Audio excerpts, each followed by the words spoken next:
você tem um outro livro que eu achei um tema muito interessante, que é pouco escrito sobre ele, refletido, que é sobre a preguiça, né? E você fala sobre seis lições? 6 sermões contra a Sermões preguiça. contra a preguiça. Da onde veio essa vontade de escrever sobre isso? Há 10 anos, vai fazer 10 anos agora. Há 10 anos eu tinha um problema grande na minha vida e não só na minha vida. E continuo a ter. Mas que era a preguiça. Para já eu pessoalmente sempre foi uma característica contra a qual tive de lutar. A preguiça. E por outro lado, há 10 anos a igreja, lá na Lapa, infelizmente eu estava acompanhado de outros homens preguiçosos. Era um problema da igreja. E eu senti, nós temos de tratar deste assunto. Ok. E na altura pensei, vamos escolher textos diferentes na escritura, portanto não nos vamos cingir a um livro só, até porque a preguiça aparece tanto nas páginas da Bíblia. Eu pensei, meia dúzia de sermões só sobre o assunto. E vamos ver o que é que acontece. Curiosamente, eu acho que de facto foi daqueles casos em que se toca um nervo. Não só o nervo foi tocado lá na igreja, como um tempo depois nós deixávamos os áudios disponíveis. Há algumas pessoas no Brasil, o Iago Martins é o grande responsável disso, porque o Iago rapidamente me encontrou na internet e nós criámos uma amizade primeiro pela internet, depois em 2017 se consolidou e este ano finalmente concretizou a saída do Iago a Portugal. Ele teve um pequeno tour por Portugal. Ele foi em 2023? Foi em maio. Passou 2 semanas lá em casa e viajámos pelo país todo. Foi muito bom. Foi um sonho concretizado. Mas nessa altura o Iago falou nessa série de mensagens que ainda não existia em livro, mas o pessoal, sabes como é que é o pessoal no Brasil? Com alegria e com vontade começou a disseminar os áudios. Então eu compreendi, eu que nessa altura já escrevia os sermões de uma maneira razoavelmente literária. Quando eu digo literária no sentido em que dava para aplicar. Não é só pontos, né? Isso já. Então eu pensei, provavelmente isto dará um livro. Quando as pessoas começaram a reagir positivamente aos sermões, porque foi o pessoal aqui do Brasil que os colocou no YouTube, e quando eles começaram a ganhar alguma tração, eu pensei, isto vai ter de sair em livro.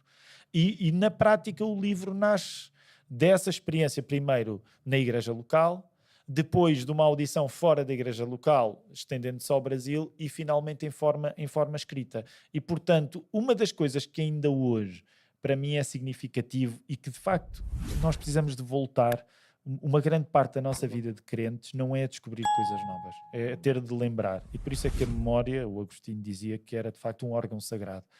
E o ouve Israel, o Shema Israel, também está relacionado sempre com isso, com um voltar, volta a ouvir, volta a recordar. Então, ainda agora, nós estamos a começar uma igreja nova e estamos a voltar a esta série de mensagens. E tem sido interessante porque voltar a lembrar-me que a cura da preguiça não é a atividade. E a nossa tendência, quando pensamos em preguiça, Douglas, é tu pensares preguiça má, trabalho bom. Claro que o trabalho é bom, mas uma das coisas que nós aprendemos é que a cura da preguiça, a solução para a preguiça não é o trabalho. Até porque tu, pelo trabalho, podes te afastar do pecado da preguiça para te colocares em pecados tão ou mais graves do que a da preguiça, nomeadamente o da autossuficiência, esquecendo de quão sagrado o descanso é. A cura da preguiça não é o trabalho, mas é a alegria.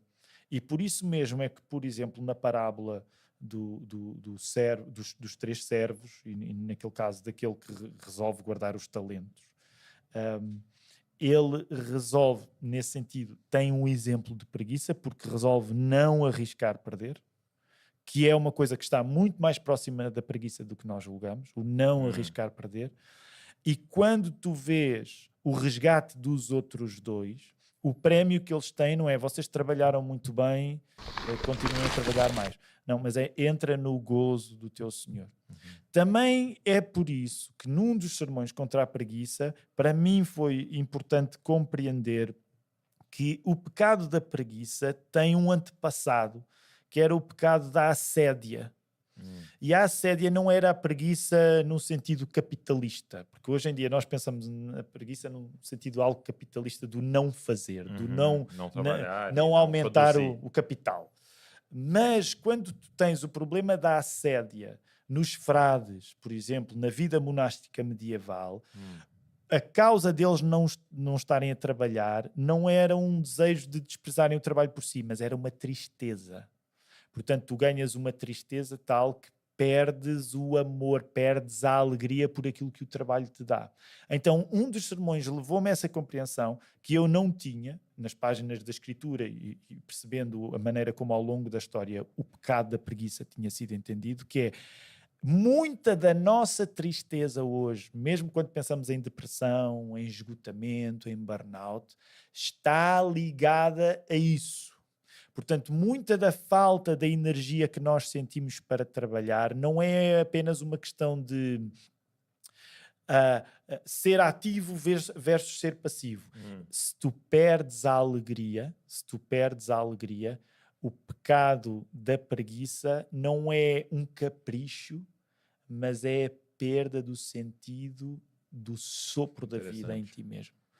Portanto, há muito mais ligado à perda da alegria na preguiça do que nós julgamos. O prémio final para quem cumpre o seu trabalho é a alegria. A pior coisa que nós perdemos quando somos preguiçosos é precisamente a alegria no Senhor.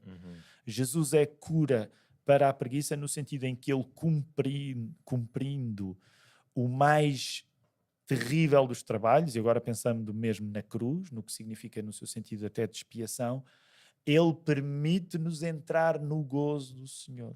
A cura da preguiça é a alegria, não é o trabalho. E isso teve o efeito na prática, lá com a equipe, com a igreja? Como é que foi para vocês assim? Olha, eu posso dizer... Ou para você, né, de forma pessoal? Para mim é uma terapia em continuação. Ok. Mas eu posso dizer que em alguns casos, a maneira como Deus consolida a sua pregação, a centralidade de Jesus na proclamação da palavra, às vezes leva anos. O que é que eu quero dizer com isto? Um dos casos mais preciosos para mim na cura da preguiça de uma pessoa muito amada lá na igreja está hoje a acontecer, 10 anos depois. Uau. Com danos imensos na vida desta pessoa. E tu sabes, tu és um pregador, sabes disso. Nós, pastores, às vezes julgamos que vamos espantar o pecado do povo apenas... Em um domingo. Eu preguei sobre o assunto. Ficou resolvido. Acontece que a plenitude da palavra vai além da tua elocução dela. E, de facto, a palavra é central, porque a palavra foi o que criou tudo e que se fez pessoa no nosso Senhor Jesus. Portanto, nós não abdicamos da centralidade da palavra, mas a amplitude necessária para a palavra cumprir os seus propósitos vai muito além dos nossos timings de pregação. Então, uma das coisas saborosas, mas sofridas, eu estou a ver, neste caso muito especial para mim, muito querido para mim, 10 anos depois. 10 anos depois, Douglas, 10 anos depois eu estou a ver ali aquela pessoa a viver a cura de Jesus. Mas desde que o sermão foi ouvido até para começar... Não é? E o exemplo de Cristo é um semeador saiu a semear, né? É o exemplo pregador, né? E ele fala, e uma semente caiu e nasceu, não é no dia seguinte, né? É mesmo. Ela caiu, e semanas, meses depois, dependendo do tipo de planta, de árvore, né? Pode chegar a 10 anos, né? E sabes que eu acho que há uma coisa... E a gente pode cair no erro de olhar e falar, não deu certo. Na segunda-feira, não deu certo, poxa, não preguei certo. E tá lá dentro, né? É isso mesmo, porque, sabes, e agora vou talvez, quero até tocar mais num pecado, não sei se é a expressão melhor, mas até quase mais na minha tribo teológica, como calvinista que sou, que é, às vezes há uma ênfase muito grande a salvação é pela graça, mas a salvação não é económica. O que significa, o trabalho de santificação é caríssimo na nossa vida. É caríssimo. E nós, por vezes, achamos que... É de graça e custa tudo. Nem mais. É de graça e custa tudo. Porque eu não coloco em causa, eu vejo isso na minha vida, eu não coloco em causa. Porque é que eu tenho a certeza de salvação? Porque o meu Deus não falha. Não tem nada a ver comigo. É tudo contra mim. Contra mim, o meu Deus não falha. E Jesus, a palavra de Jesus, tem muito mais poder do que todo o poder de estrago que eu possa cometer. Portanto, sem dúvida, aqui estou eu aderindo, sem qualquer reserva a isso. Mas esse poder da salvação na minha vida, pela santificação, como tu disseste, custa tudo. E por custar tudo, são dias, são semanas, são anos, são décadas da salvação a aplicar-se diariamente. A aplicar-se diariamente. Portanto, tu ouves um sermão que supostamente, se nós fôssemos os tais pauzinhos com o cérebro, como o Smith diz, tu ouvias o sermão, resolveu a tua vida. Não é? Lá na igreja, o pastor Douglas acabou de pregar, ficou resolvido. Você entendeu? Entendi. Então tá tudo certo. Fechou. E não tá. E não é assim, porque a salvação, nesse sentido, não é económica, não está em saldos, não é uma coisa que tu compraste em liquidação total, vai custar a tua mortificação. E uma coisa que eu aprendi com o C.S. Lewis cada um tá num momento da jornada, né?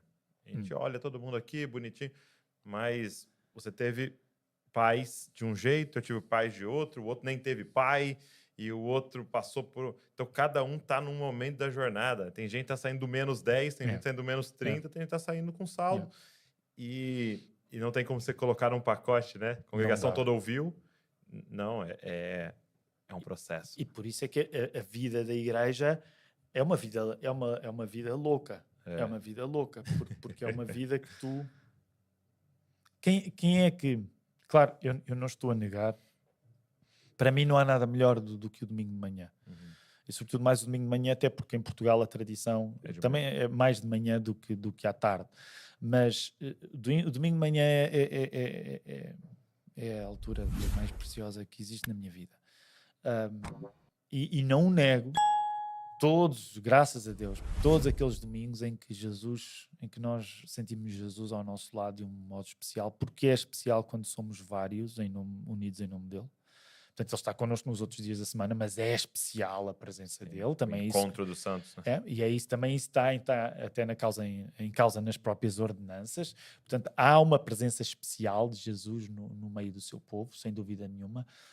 E eu não nego nada do prazer imediato que isso é, mas ao mesmo tempo a igreja é uma loucura, é a garantia do maior sofrimento que tu vais viver também por conta disso, por conta da salvação vir pela graça, mas não ser económica. E como tu dizias, às vezes tu estás num domingo em que olhas para a vida de alguém e vês uma bênção que demorou 10 anos, mas no dia a seguir há alguém que te liga revelando uma coisa que não te conta 10 anos.